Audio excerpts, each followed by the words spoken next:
Smith, and what a week he had in Mobile, joins us live on Sikkim 365 Radio. And young man, it's great to hear your voice. Did you enjoy the time in Mobile? Oh, I loved everything about Mobile, man. It was a blessing to be there. I enjoyed all my time there. Abram, what did you learn most from the NFL coaches while being there about what to prepare for when it comes up for the draft here in a couple months? Different terminologies, of course. You know, they call it different plays, different ways over there. When you get to the next level, pretty much the tempo, the speed of the game is a lot different as well. So pretty much that's all I picked up from, you know, talking to all the coaches. Pretty much was just the tempo and then the different terminology. Abram, what was that like to not only be in a game that I figure you probably, as a football player, you dreamed about playing in one of these all-star games, but then to do it with three teammates by your side after the year that you guys had, to get one more game under your belts together, how was that experience for you? You said it yourself, you know, it's a great way to go out, especially with the guys that I had with me there. It was a wonderful experience being there with them, and it meant the world to me that they were there with me. So just be able to make it a little bit less awkward, you know, when you're meeting new guys. You have a bunch of guys there with you that have you back. I saw videos of you. We had a couple of different guys that are like analysts or scouts that we've had on last week with the Shrine Bowl, and also even some that were commenting about the Senior Bowl. And I told you this yesterday. The video, I know you scored on the little pass out in the flat. It was a great play. But the video that I saw that I had to make Eric Mateos, Juice Johnson, and Jeff Grimes and company thrilled was the pass blocking drill where you just absolutely just stuck like a magnet to some guy.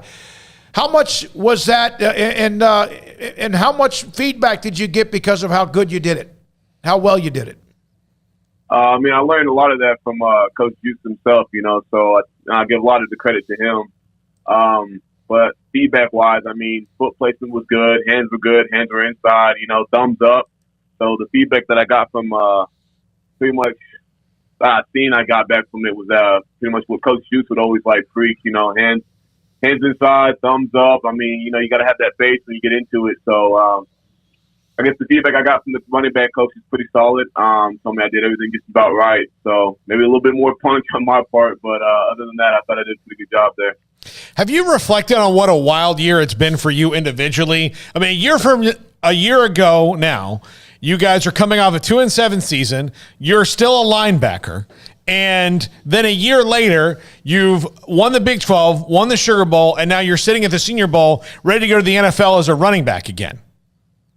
Yeah, no, it was it's an insane ride, man. An insane, I guess you could say, a little whole career, man. It was fun. I enjoyed every minute of it. But yeah, like you said, just making that whole transition, you know, multiple times, and then now here we are, you know, won the Big 12, Sugar Bowl, and just to do it. I think what I like the most about it is just being able to do it with the guys that I had with me. You know, Terrell Bernard, Jalen Petrie, R.J. Sneed, Treston Ebner. You know, we all came in together in the same class, so in order to go out with each other on that type of note was just more of a blessing than anything else. Abram, when you look at the success that you guys had this year, what do you attribute it to? When did you kind of know that this was going to be a special group? Because, I think everybody knew you guys were better than a 2-7 football team, but, you know, you were picked to finish 8th in the Big 12 at the beginning. I just don't think anybody had, you know, Big 12 champs and Sugar Bowl champs in mind. You guys obviously did, but how did that kind of flip? How did that all start to really come together in the offseason? You could see the guys bought in. There was a process we had. You know, we all wanted to, I guess you could say, we all wanted that mindset, everybody to be on the same page. So a lot of the older guys, a lot of the leaders, we all bought in, and then we just pulled the younger guys along with us and showed us that, like, and showed them, like, hey, this is how you win ball games. This is how it's done. So I give all the credit to Coach Aranda. You know, he had a plan, and everybody just bought into that plan. So I think you can, if you look at us and the season before, everybody was kind of half in, half out. So for it to all come together is why we had the success that we did. You know, you're in a business now. It's not like big-time college football is not worth billions of dollars, and a lot of things have changed with what student athletes get and what they have earned. But now it is a profession. Is it different? Do you feel different yet? Not yet. You know, I'm still kind of in the grind, still kind of in getting to the where I want to be. So, like Coach Juice always told me, you know, you keep your head down, in the grind and in the process until, you don't want to look up because then you might get distracted from what you want to do. So, you just keep your head down and eventually everything that you want is going to come to you. Abram, what's next for you? Where do you go now? Are you training somewhere? Are you going to train at home? Are you going to one of those facilities? What's the plan? I'm out here in Fort Lauderdale, Florida, over at XPE. I'm training with Matt and Tony. So I'm over here right now as we speak.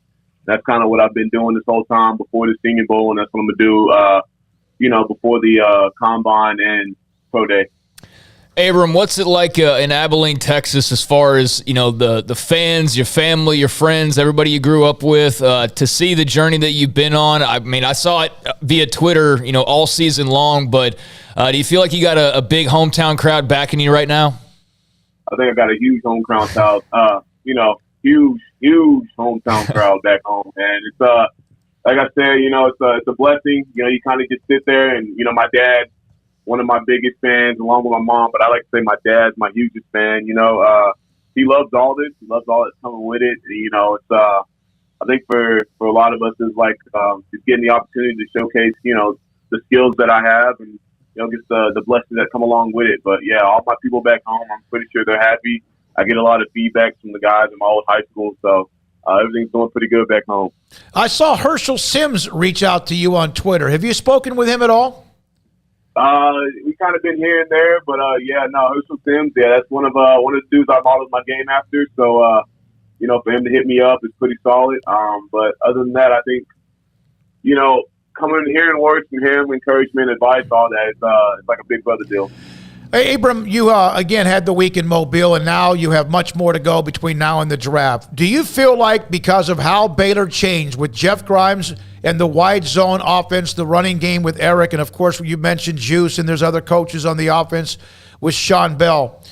Do you feel like that may have made you an NFL running back because of that change that otherwise you might be working out as a linebacker? I 100% yes. I feel like, had they not come in, maybe I wouldn't have not made that switch. Pretty sure I wouldn't have been in the position that I was in. So a lot of what I'm doing, a lot of the credit goes to them. Just asking me to come over and, play my part on the role or my part on the team. So I give a lot of I think if it wasn't for them, I wouldn't be where I was at or I am now. It's crazy, huh? Do you think that the last year of you having to learn a new system, a new terminology and all that will help you that much more whenever you get to the place you're going in the NFL? Yeah, I believe 100% is going to help me. I think a lot of it right now, what I was learning there in Mobile is that, as I'm getting taught different plays, the NFL plays, it's all kind of the same scheme, all that, just different terminology. So it's kind of all familiar, just called completely different. So I think learning what Coach Grimes had for me, Coach Mateos, Coach Juice had for me, is all going to help me in the next level. What was that like building a relationship with the O-line from the time that you moved back? And I know you probably knew a lot of those guys, but as I'm sure you've seen, all of them are basically coming back next year, which is exciting for Baylor fans. But what was it like to just see that confidence grow in that offensive line group? Because as you know, man, they took a pounding, as the losses were piling up and all of that. And to make the switch that they did, to me, was amongst the most remarkable changes that you guys had as a team this year. And it was exciting, watching them during fall camp. Matter of fact, watching them during the offseason. Just seeing them get after one another, seeing them get after the weights, and then you move on to, spring ball, fall camp. Just seeing them get more confident as they went along. It was exciting for me to watch, and then it was even more, I guess you'd say, more exciting for the season to come along. And I moved over to running back, just knowing that what kind of offensive line I was about to run behind. So just seeing that throughout the years, and then you finally get towards the end here, and it's like, yeah, this is the standard now. I think they wanted to, of course, a lot of them are staying there, but it's what they want to showcase to every fan, everybody out there who's watching. It's unbelievable, that transformation, you at running back, among other things as well. So where I know the Senior Bowl it's a meat market for NFL coaches. Matt Rule, Carolina, among all the others. Did you bump into him? I didn't really bump into Coach Rule, but I did bump into Evan Cooper. So I bumped into down to Bobby. It was pretty cool seeing him, since he's one of my coaches at one point. So it was pretty cool seeing him and getting in touch with him. But that's pretty much about it. Like you said, it's kind of like a meat market. So just being able to just kind of meet with see every coach out there. It's kind of a wow moment on a lot of it. So what's the itinerary now? You just wrapped that up. That's a big deal to be in Mobile at the Senior Bowl. The Combine's around the corner, Pro Day and all that. Is that the next thing? Check off your list? Yeah, we're just going down the list now. Like you said, got Senior Bowl, blessing, to be there. And then now we're just training and moving on to the next thing. Next thing being the Combine. And then, after that, Pro Day. So, yeah, like you said, we're just checking off, putting checks next to different deals. Abram, how did you see Coach Aranda grow from year one to year two? I think he grew into, how would you say it, a more vocal person. He knew what he wanted. He knew how to get it done. So I think that's kind of one thing that he grew into a little bit more. He grew into being himself. Yeah, and the first year was so bizarre because not a lot of things could be done. And I'm sure that affected, especially, wouldn't you think, based on the kind of personality he is, that not being around you guys face to face where you could be, be there, probably would have affected him more than most anyone else in that situation? Yeah, I feel that, I feel that as well. I think that affected a lot of us, though. A lot of guys kind of learn and understand, and you're learning and understanding off of Zoom, and it's not really in person. It's kind of like everybody's not too sure, like, is this going to work? It's not, everybody's not fully bought in. But being able to go past that, you kind of see his plan a lot, how you said, you can see it a lot better than you could in, like, 2020. We're talking to Abram Smith, former Baylor running back, who's just got back from Mobile, Alabama in the Senior Bowl on Sikkim 365 Radio. Abram, who would you say has stood out to you or did stand out to you when you were at Baylor as far as the next wave? Because obviously you're leaving, but there's a lot of running backs, young, hungry running backs. We saw flashes of Tay. We've seen Squirrel at times. But who are you excited to see getting a little more playing time moving forward? I know y'all saw Tay, man. Tay and pretty much Quay. So, I'm excited to see what they're going to bring to the table. I saw a little bit of Tay. You saw him in the game time. You saw what he's capable of. And, you see a little bit of more, Quaylen. You see him more in practice. But, just being able to see what we've been turning into pretty much. I'm excited to see what he's going to do this season, Pretty sure I'm going to hit up a bunch of those boys when I go back to Pro Day and see what they're up to. But other than that, I'm excited for pretty much the whole RB room, but those two in particular. And then there's young Jordan Jenkins, a big kid, high school. Yeah, my boy Douglas, man. He's a hammer, isn't he, Abram? He can be a hammer too. Yeah. Yeah, no, I think he can. I think he got the capabilities of being a power back, man.